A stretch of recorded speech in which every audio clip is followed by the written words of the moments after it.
Армысыздар, сіздермен бірге Хартворкинг хабары. Бүгінгі бағдарламамыздың алғашқы қонағы Жаңарқа ауданының тұрғыны кәсіпкер Сержан Түсіпбеков мырза.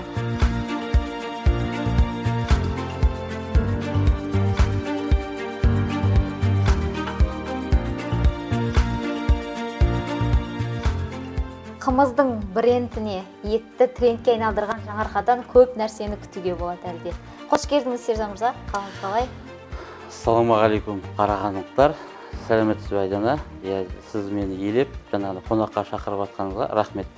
Жалпы сізді жұмысыңыздан бөліп, базардың ортасынан алып кетуге тура келді. Жалпы қарбыз ба, әлде дарбыз ба? Негізі қарбыз ғой. Ал дарбыз деген өзбек тілінен алынған ғой негізі. Өзбектер торбыз дейді. Біздің қазақтар қарбыз дейді. Ал дарбыз деген сол жердегі Өзбекстанмен шекаралас елдерде жаңа торбызға ұқсатып дарбыз деп кеткен. Сіздер жалпы Жаңарқада айтыла ма солай? Жаңарқада дарбыз деп айтылмайды. Арбуз дейді, қарбыз дейді. Қарбыз өсіруге қандай ой сізді итермеледі? Неге қарбыз өсірумен айналыстыңыз? Негізі мен өзімнің жаңағы маған жақын нәрсеме деп ойладым өзімше. Негізі жермен жұмыс жасаған жақсы көремін өзім. Жас кезімнен жаңағы менің өзі енді біз қазақ осы арқада мал шаруашылығы дамыған ғой. Енді мал әке-шешеміз өзіміздің мал шаруашылығында бәрі мал ұстайды, кез келген қазақ осы арқада. Сондықтан да солдан бөлініп өзім жаңағы өзіміздің жаңағы 10 сотық участокте үйде жаңағындай су болмаса да не болмаса да жаңағы шелекпен суарып жаңағындай көшет дайындап, помидор дейді, жаңағы қызанақ, қияр, картоп дейді, соны өсіріп, ешкім өсірмесе де жаңағы өз ауламда мен өзім өсіріп жүретінмін. Сөйтіп жүрген кезде жаңағы жеген арбуздарымыз бар ғой өзіміздің, жаңағы оңтүстіктен келетін жаңағы қарбыздар. Солардың дәнін алып егіп көре бастадым, тәжірибе жасап. Содан бір жылы жаңағы арбузым жаңағы шағын болды, 1 килограмм жаңағы көлемінен жаңағы кішкентай балалардың добы сияқты ғой енді. Содан солай арбуздың көлемі ұлғая берді жаңағындай. Әртүрлі әдіспен суық сумен суардым, жылы су жылтып қойдым, жаңағы бочкада дейді, бөшкеде дейді.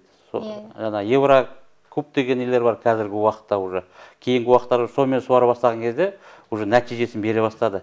Арбуз ұлғайып жаңағындай. Өйткені қарбыз жаңағы жылу жақсы көретін не ғой, өсімдік қой. Жылуды қатты жақсы көреді. Жылы су беріп, жаңағындай сөйтіп өсірген кезде қарбызымыз дәу бола бастады. Сосын ойландым, былтыр 2021 жылғы карантиннің кезінде жаңағы қарбызды 2 гектар жер алып аудан әкімдігінен, Жаңарқа ауданының несі ғой, ауыл шаруашылық жерінен жаңағы неге алып, жалға алып 2 гектар жерге өсіріп көріп, нәтижесі болды. Жаңағындай өзіміздің шығарған ақшамыздан 2-3 есе пайдасын көрдік.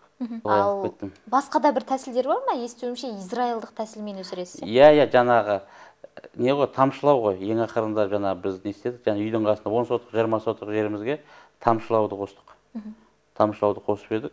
Жаңағы Еврокубқа суды жылытып, ол кезде мүлдем жаңағындай нәтиже өте жақсы болды. Сосын неге өсірмеске дедік те, жаңағы жер алдық та тамшылаумен өсірдік жаңағы израильтер. Бұл енді капля неден шыққан? Біріншіден, капля тамшылау әдісі судың аз жақтарына шыққан ғой негізі. Бізде су Қазақстанда мол негізі. Жер асты сулары бәрі Жаңарқа төңірегінде. Ал су жаңағындай жоқ жерлерден шыққан. Көрдіңіз бе? Сондықтан да тамшылау әдісі ең жақсы әдіс негізі. Арбуз өнімдерін өсіруге. Жалғыз арбуз өнімдері емес, басқа да жаңағы өсімдіктер бар ғой, жаңағы азық-түлік өнімдер, жаңағы қияр дейді, қызанақ дейді, барлығын тамшылауды пайдаланса, бұл жаңағы біріншіден еңбекті үнемдейді, екіншіден қаржыны үнемдейді. Тамшылау мен әдіспен өсіру жаңағы түрлі көкөністер, өсімдіктер, қарбыз өнімдер. Ең алғаш рет кәсібіңізді бастаған кезде 2 гектар жерден, әлеуметтік желілерде бір қызық видео таралған болады. Сіздің сол алаңдағы қарбыздарыңызды адамдар алып кетіп жатты. Тегін. Бірінші жылы ол енді біз ол арбуз өнімдерін жаңағы үлкендерін жаңағы 10 килограммдықтарын саттық, 6-дан жоғары 10 килограммға дейін. Жобасы сол 11-12 дейін ғана болды ол салмағы былтырғы уақытта. Одан кейін жаңағы 4-5 тегі салмақтары қалған жерде. Сосын мен ауырып қалдым өзім. Ауырып, былтыр енді аурудың жанып тұрған кезі болды ғой, білмеймін не ауру екен, ауырып үйде бас көтере алмай қалдым.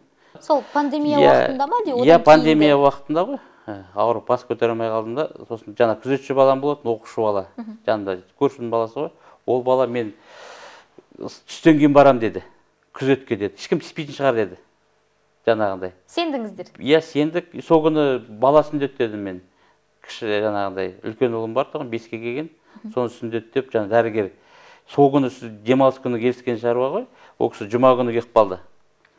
Жақсы келе беріңіз, мен үйде жатырмын, тұра алмай ауырып жатырмын. Сосын келді де, ол кісі бала сүндет деді, кісілер қаптады. Сосын бір кезде достарымыз звондайды, сержан, сен қарбыздарды тегін таратып жатсың, мына жақта елдер жүр ғой, далада дейді, жаңағы біздің жерде. Сосын мен айттым, тегін емес, қу деп едім, ие бермейді мына кісілер уже.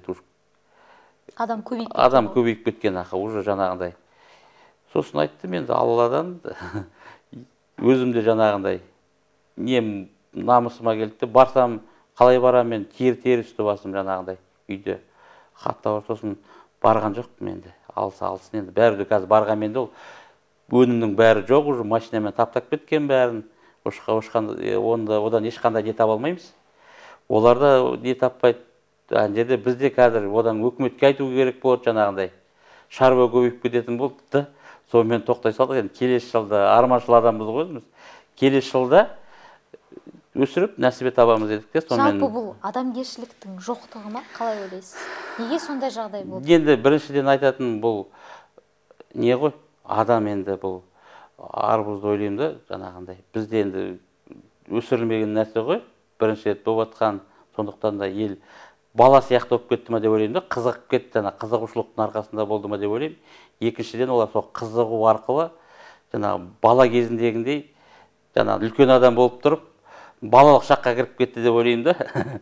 Соның арқасында болған шаруа деймін, бірақ ешкімді кінәламаймын енді. Айтады ғой, кім кешірсе дейді, Құдай дейді да, кешіреді дейді. Кешіріп берсе дейді да, ол адамдарға ешқандай жаманшылық болмайды, сен өзіңе берекет келеді дейді. Ал қанша шығын ұшырады сол жылы? Шығын 1 миллион теңгенің мұғдарында.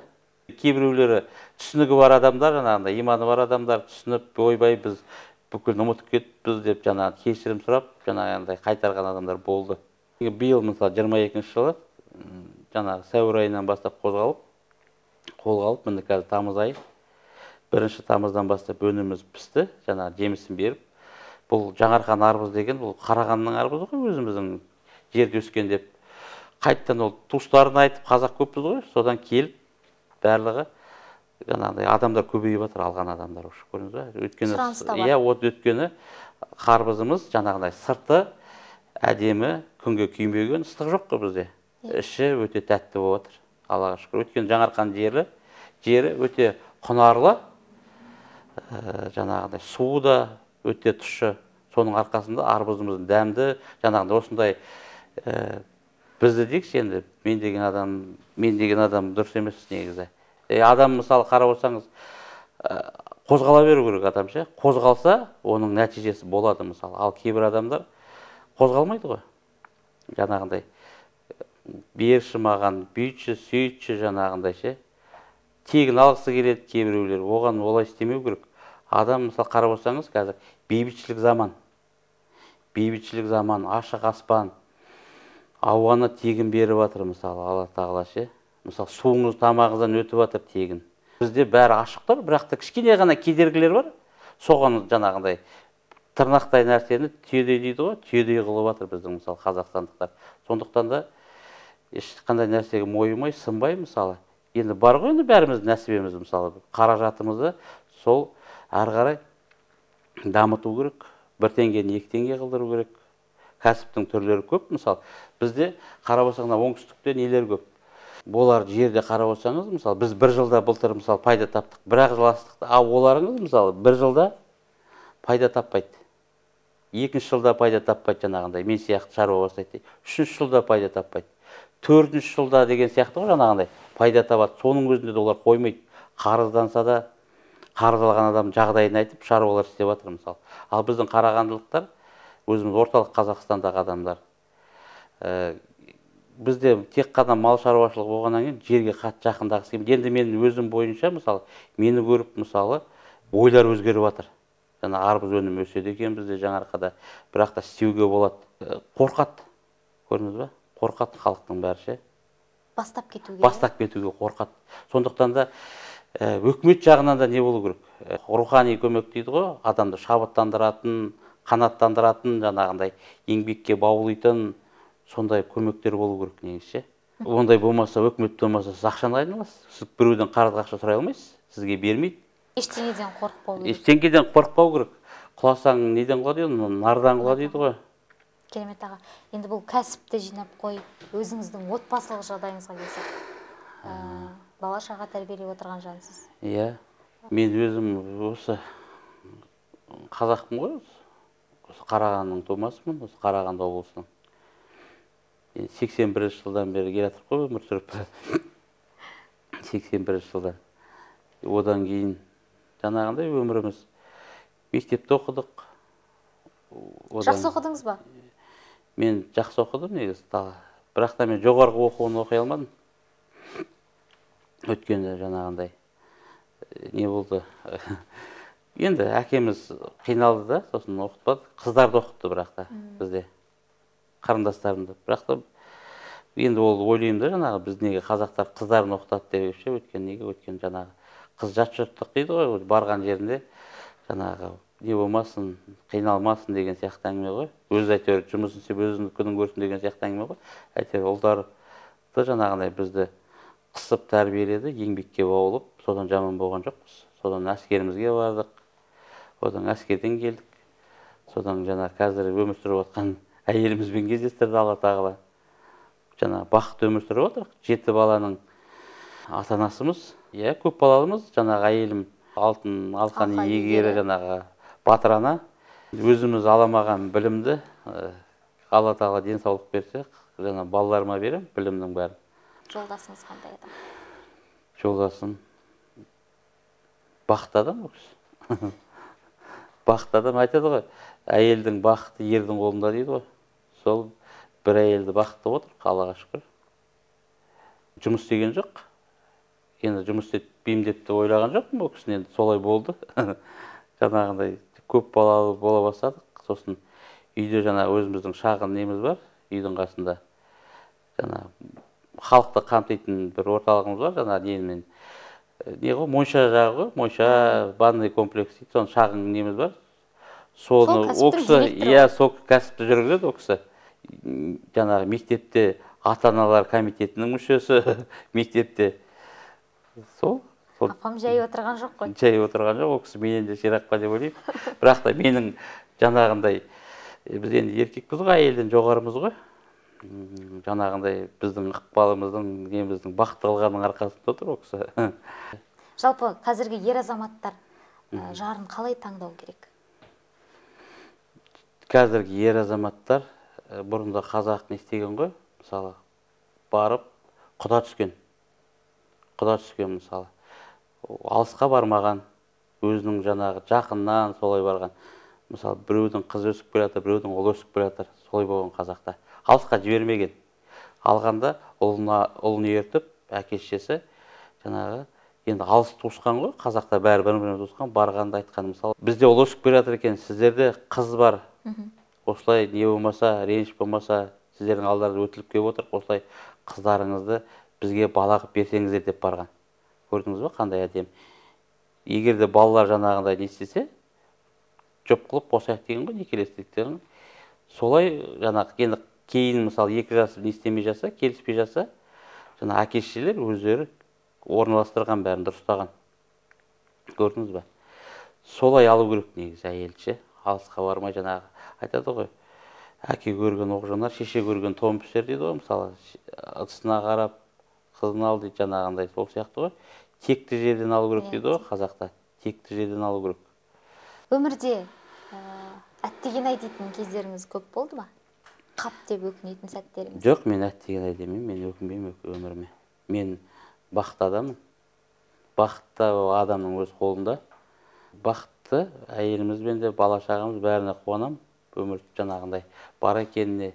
Енді жастарға не берем? Мысалы, өзім енді жаспын ғой өзімде, бірақ та жаңағындай өз жасым 30, 20-дан, жана 18-ден асқан, жана менде көмекші балалар бар, жанағындай жұмыс істейтін.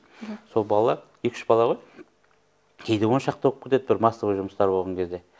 Соларға мысалы өз ақылымды, өзім жанағы, енді ақыл емеспін, керемет, бірақ та жанағы балаларға жанағы өткен, кеткен жанағы істерімді, өмірлерімді, қателескен жерлерімді жанағындай соларымды айтып отырам. Мына жерде былай істеңдер, мына жерде былай жүріңдер. Бірінші орында айтам, ей сендер бірінші әкешілеріңді құрметтеңдер. Әкешілерің қандай болса да құрметтеңдер, әкені ренжітпеңдер, ата-ананы деп. Одан кейін еңбек етіңдер деймін тек қана. Еңбек етіңдер, сосын бір үй болыңдар деймін. Сосын сол бір әйелді бақытты қылыңдар, жаңағындай бала сүйіңдер, сол неден. Солай, сол өмірдің бақыты сода деймін. Былайға жай ғана мысал қарасаңыз, мысал келтірейін мен сізге. Өмірден алынған. Жаңа мен жиенім, мысалы, неде істейді, тойханада официант болып істейді. Мысалы, жаңағы әпкем айтады, апам. Жаңа тілектес дейді. Мен ақша берсем дейді. Ақшаны жаңағындай бытшын шығарып жұмсап тез құртады дейді. Ал өзі жаңағы тойханасында жаңағы күніне 2000 теңге жаңағы официант болып тапқан ақшасын жинайды дейді кәдімгідей, дейді, жұмсамайды дейді кәдімгідей. Сондықтан сіз айтқандай еңбектің наны тәтті деген сол екен негізі. Көрдіңіз ба? Ал еңбектің жаңағындай адам өзі таппай, ол қадірін түсінбейді ол ешқандай ше. Жылаған сәтіңіз есіңізде ме? Мен айтады ғой, адамның жүрегі не болу керек қой? Нәзік болу дейді, мейірімді болу керек негізі ше. Біз еркектер жыламаймыз ғой. Біз жаңа ерте әйелдерден бұрын ерте кететіміз өмірден жаңағы содан екен. Жаңа іште ұстайтындығынан екен да. Көрдіңіз бе? Сол іште ұстаймыз да жарылып кетеміз бір күні болды. Көрдіңіз бе? Қалай шығарасыз енді? Онда бір уақыты болатын шығар. Мен немен шығарам? Немен шығарасыз? Арбуз лақтырам. Арбуз лақтырып шығарам. Бүкіл энергиямды бәрін. Енді қарап отырсаңыз ше, ол бәрі неде ғой, сабырлықта ғой. Ол жаңа қалжың ғой мен айтып отқаным. Ол бәрі сабырлықта. Сабырлы болсаң, бәрі жақсы болады. Өмір сен де бақытты боласың, әйелің де бақытты, балаларың да бақытты, бәрі жеткілікті болады. Көрдіңіз бе? Осы тұста адамның қандай қасиеттерін бағалайсыз? Дос деген кім сіз үшін? Дос деген ол сенің туған бауырың ғой. Аға, іні болып бөлінеді ғой. Ол жаңағы сенімен егіз туған адамдай ғой, ол дос дегенше. Бір әке бір шешеден егіз болып туғандай ғой, дос дегенше негізі. Достық дегенді бізде достықтың да қадірін білмейді ешкім ше. Дос, ол да өзі өте терең әңгіме болды, айта берсе. Достықты да ше, терең әңгіме. Дос болу керек соңына дейін. Көрдіңіз бе, жаңағындай. Сенде жаңа малға айтады ғой, мал кеткенше, не кеткенше дос болмау керек жаңағындай. Кез келген қиық қыстау жанында, мысалы, дос болып қалу керек кез келген адам қасында, мысалы. Шайқас қой бұл өмір ше, былай қарасаңыз. Адамның қандай қасиеттерін бағалайсыз? Антына берік, соны жаңағы ажырата білетін, уәдені, антты ажырата білетін адамдарды бағалаймын. Үлкенді сыйлайтын адамдарды бағалаймын. Өз әке-шешесін сыйлайтын адамдарды бағалаймын. Жаңағындай бір әйелмен тұратын адамдарды бағалаймын. Жаңағы ажыраспаған адамдарды ше. Әйелдерін тастаған адамдар емес. Бір әйелмен мысалы 50 жыл отасып, жаңағыдай қартайып, дүниеде жүріп жатқан адамдарды бағалаймын. Көрдіңіз бе? Ол әйелді Алла тағала сізге аманат қылып береді, оны ешкім қоспайды ғой. Бұрынғы заман емес қой, әке-шешең қолыңнан жетектеп қосады, мысалы жаңа алдында айтылғандай. Сен өзің табасың ғой, қазіргі уақытта әйелді. Өзіңнің жарыңды. Енді Алла оны бірінші Алла тағала кестіреді ғой. Одан өздерің некелесесіңдер. Соларың мысалы жастар қазір оны айту керек біз. Қазіргі уақытта. Қазір жастардың ажырасуы көп өте. Өте қорқынышты нәрсе. Мысалы сол мемлекетімізде мысалы берекеттің болмай жатқанда содан ажырасқанның арқасынан жастардың ше. Сол жастарға кеңесіңіз? Дінде айтады ғой мысалы. Ғылым білім іздену керек. Жастарға ше. Ғылым білім іздену керек.